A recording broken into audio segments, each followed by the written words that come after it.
મારું નામ ઠાકોર ધર્મેન્દ્ર છે। હું જામનગરનો રહેવાસી છું।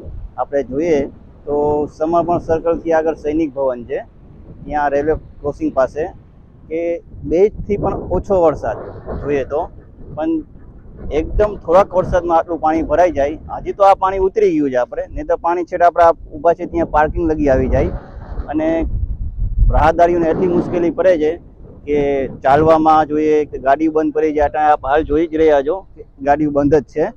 અને જોઈએ તો ડિફેન્સવાળા છે, તો ડિફેન્સવાળાએ એ લોકોનો નિકાલ કરી નાખ્યો છે અને આપણા જેએમસી મહાનગરપાલિકાવાળા છે તો આપણે આ પાણીનો નિકાલ નથી કરી શકતા।